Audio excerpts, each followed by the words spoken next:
এই নেতাজির এই দেশেতে বাংলা ভাষার অপমান, এই বিবেকানন্দের এই দেশেতে বাংলা ভাষার অপমান, এই ইনকিলাব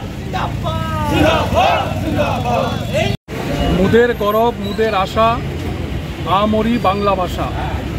সেই বাংলা ভাষা আজকে আক্রান্ত। আরএসএস বিজেপির শাসনে সারা দেশে বিভাজনের রাজনীতির অঙ্গ হিসাবে যারা বাংলা ভাষাভাষী মানুষ আছেন তারা চূড়ান্ত হেনস্থার শিকার হচ্ছে। আমরা 4টি বামপন্থী ছাত্র যুব সংগঠন এসএফআই, ডিওয়াইএফআই, টিওয়াইএফ এবং টিএসইউর উদ্যোগে আজকে আগরতলা শহরে প্রতিবাদ মিছিলে নেমেছি। যারা বাংলা ভাষাভাষী মানুষ তাদের উপর যে হেনস্থা চলছে অবিলম্বে এই হেনস্থা বন্ধ করবার জন্য।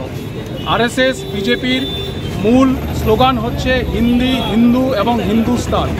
এটাকে কার্যকর করতে গিয়ে তারা যারা বাংলা ভাষাভাষী মানুষ আছেন তাদেরকে হেনস্থা করা হচ্ছে। এমনকি বিজেপির এক নেতা অমিত মালব্য উনি বলছেন বাংলা ভাষা নাকি কোনো ভাষাই নয়, অথচ আমরা জানি যে সারা পৃথিবীর 35 কোটি মানুষ বাংলা ভাষায় কথা বলেন এবং আমাদের দেশের সংবিধানের একটি স্বীকৃত জাতীয় ভাষা হচ্ছে বাংলা এবং সারা পৃথিবীর মধ্যে কথোপকথনের মাধ্যম হিসাবে 5ম ভাষা হচ্ছে বাংলা। সেই বাংলা আজকে আক্রান্ত। এই বাংলা ভাষাকে রক্ষা করার জন্যে শুধুমাত্র বাংলা ভাষা না, যে কোনো মাতৃভাষার প্রতি সম্মান জানানো এটা রাষ্ট্রের দায়িত্ব। এটা ককবরক হতে পারে, ইংরেজি হতে পারে, তামিল ভাষা হতে পারে, বাংলা হতে পারে।